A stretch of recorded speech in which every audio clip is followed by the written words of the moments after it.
नमस्कार, cloud web India news में आपका स्वागत है। मैं हूं आपके साथ प्रिया धीर। आइए जानते हैं इस स्पेशल रिपोर्ट के बारे में।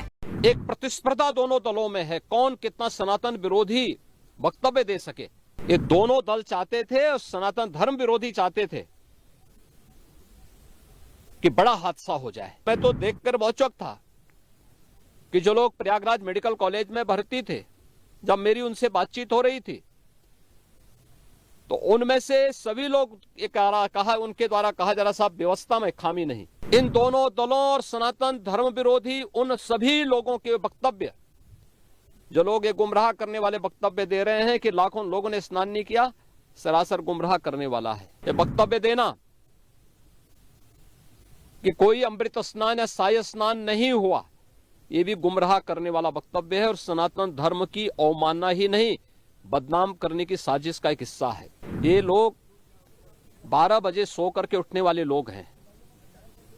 कार्यालय स्टाफ जिस प्रकार का इन्हें नोट बना करके देता है, ये उस प्रकार का वक्तव्य बना करके सामने प्रस्तुत करते हैं। हादसे की तह में हम लोग जाएंगे, षड्यंत्रकारियों को बेनकाब करेंगे और उन्हें सजा कैसे दिलाई जाती है, यह आपने उत्तर प्रदेश के अंदर पिछले 8 वर्ष के अंदर देखा होगा। सनातन धर्म के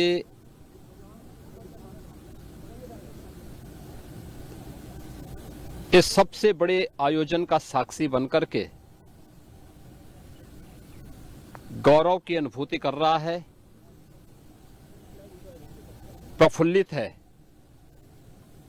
वहीं दूसरी ओर सनातन धर्म के खिलाफ सपारी लेकर के षड्यंत्र करने वाले तत्वों के द्वारा लगातार शरारत पे शरारत करते हुए झूठ के और असत्य के नित नए प्रतिमान भी गढ़े जा रहे हैं।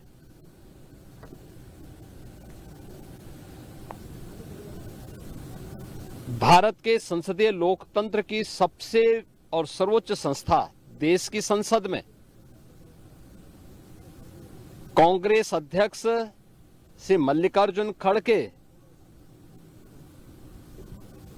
और समाजवादी पार्टी के अध्यक्ष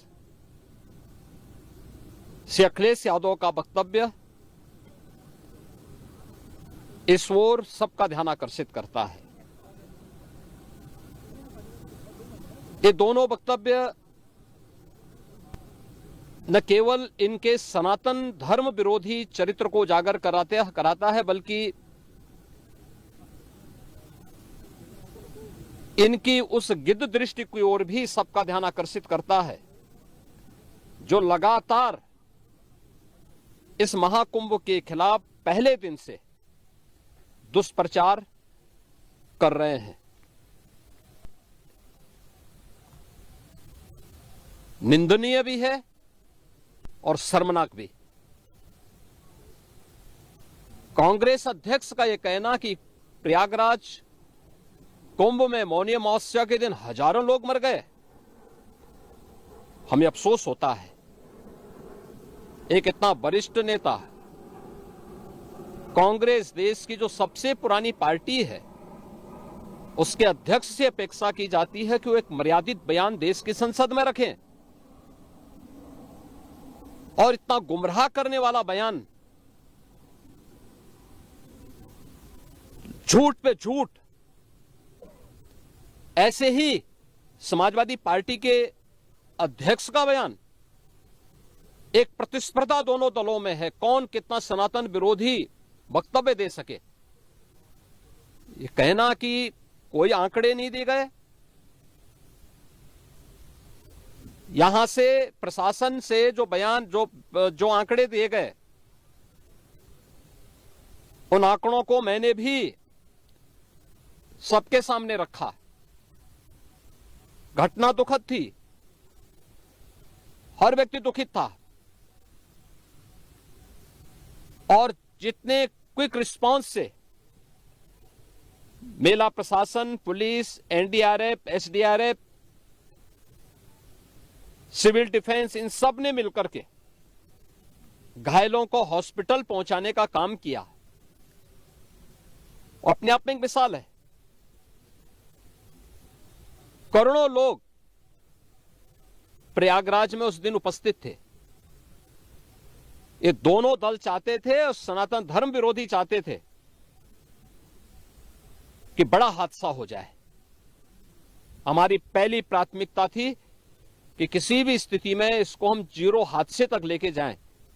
लेकिन दुर्भाग्यपूर्ण तरीके से एक घटना घटित हुई, लेकिन जितने क्विक रिस्पांस से प्रशासन ने और सभी संबंधित संस्थाओं ने कार्य लेकर के उन्हें हॉस्पिटलाइज किया, उसमें कुछ लोग उस हादसे के शिकार हुए। वह दुखद है। उन सभी परिवारों के प्रति हम लोगों ने अपनी संवेदना भी व्यक्त की और उसके लिए कुछ आर्थिक मुआवजा भी घोषित किया। यद्यपि किसी व्यक्ति की कमी मुआवजे से नहीं हो सकती, लेकिन तब भी हम लोगों ने एक प्रयास किया। घायलों का प्रॉपर उपचार कराया। वे सभी घायल आज भी कुछ प्रयागराज मेडिकल कॉलेज में हैं, बाकी अपने परिवार के सदस्यों के साथ चले गए हैं। मैंने भी, मेरे साथ मेरे मंत्रियों ने भी, प्रशासन ने भी, प्रदेश के मुख्य सचिव ने भी, प्रदेश के डीजीपी ने भी उन सभी लोगों से मुलाकात की थी। और मैं तो देखकर बहुत चौंक था कि जो लोग प्रयागराज मेडिकल कॉलेज में भर्ती थे, जब मेरी उनसे बातचीत हो रही थी तो उनमें से सभी लोग ये कहा, उनके द्वारा कहा जा रहा साहब व्यवस्था में खामी नहीं, लेकिन हमारी किस्मत है या फिर ऐसी स्थिति पैदा हुई। और उनके सभी पहलुओं को लेकर के सरकार भी जांच करा रही है और उसके लिए एक न्यायिक कमीशन भी हमने तत्काल गठित किया है। लेकिन हमारी पहली प्राथमिकता थी कि जो ये लगभग 8 से 9 करोड़ लोग प्रयागराज में उपस्थित हैं, इन्हें सुरक्षित उनके घरों के लिए वापस भेजना। इन दोनों दलों और सनातन धर्म विरोधी उन सभी लोगों के वक्तव्य, जो लोग ये गुमराह करने वाले वक्तव्य दे रहे हैं कि लाखों लोगों ने स्नान नहीं किया, सरासर गुमराह करने वाला है। ये वक्तव्य देना कि कोई अमृत स्नान या साय स्नान नहीं हुआ, ये भी गुमराह करने वाला वक्तव्य है और सनातन धर्म की अवमानना ही नहीं, बदनाम करने की साजिश का एक हिस्सा है। कोई परंपरा बाधित नहीं हुई। मौनी अमावस्या का स्नान पहले दिन सायंकाल 7:30 बजे से प्रारंभ हो गया था और अगले दिन पूरे दिन भर देर सायंकाल तक मौनी अमावस्या का मुहूर्त था। स्वाभाविक रूप से अखाड़ों ने हादसे के तत्काल बाद मेला प्राधिकरण के साथ बातचीत करके अपने स्नान को स्थगित किया था कुछ देर के लिए। और फिर जब मेरी उनसे बातचीत हुई दोपहर के बाद, सभी अखाड़े और पूज्य संतजन, आचार्य महामंडलेश्वर, वे इस स्नान का हिस्सा बने और वही परंपरागत तरीके से सभी स्नान भी हुए। इस महाकुंभ में 3 अमृत स्नान थे, मकर संक्रांति, मौनी अमावस्या और बसंत पंचमी। इन तीनों में अमृत स्नान हुए जिसमें सभी अखाड़े भागीदार बने। पौष पूर्णिमा से आयोजन प्रारंभ हुआ। समाजवादी पार्टी के अध्यक्ष का यह वक्तव्य भी कि सरकार ने 100 करोड़ की घोषणा की थी, मुझे लगता है कि उनको बयान थोड़ा पढ़ना चाहिए। ये लोग 12 बजे सो करके उठने वाले लोग हैं। कार्यालय स्टाफ जिस प्रकार का इन्हें नोट बना करके देता है, ये उस प्रकार का वक्तव्य बना करके सामने प्रस्तुत करते हैं और फिर उसके अनुसार उसको लीडर के रूप में नहीं बल्कि एक रीडर के रूप में सबके सामने उस वक्तव्य को पढ़ करके अपनी जगहंसाई करते हैं और राजनेताओं की भी जगहंसाई करते हैं। यही स्थिति इन्होंने, मैंने बार बार कहा कि महाकुंभ में 40 से 45 करोड़ श्रद्धालु इस पूरे महाकुंभ के आयोजन में भागीदार बनेंगे। और मुझे बताते हुए ये भी प्रसन्नता है कि पिछले 22 दिन के अंदर इस महाकुंभ में 38 करोड़ श्रद्धालु अब तक यहां आ चुके हैं।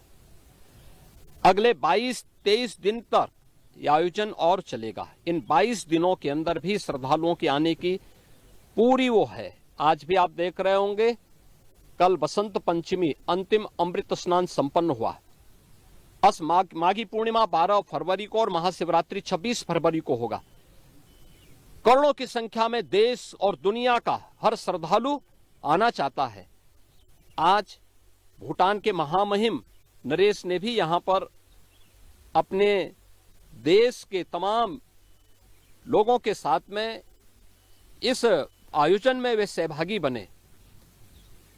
पूरी दुनिया आ रही है, लेकिन इन दलों ने जिन्होंने सनातन धर्म के खिलाफ सपारी लेकर के एक षड्यंत्र करने में लिप्त हैं, इनका षड्यंत्र कामयाब नहीं होगा। 29 जनवरी के हादसे की तह में हम लोग जाएंगे, षड्यंत्रकारियों को बेनकाब करेंगे और उन्हें सजा कैसे दिलाई जाती है यह आपने उत्तर प्रदेश के अंदर पिछले 8 वर्ष के अंदर देखा होगा। आगे भी आप इसको देखते रहिए। स्पेशल रिपोर्ट में फिलहाल इतना ही। ऐसी तमाम खबरों के लिए सब्सक्राइब करें क्लाउड वेब इंडिया न्यूज और नोटिफिकेशन के लिए बेल आइकन को प्रेस करें।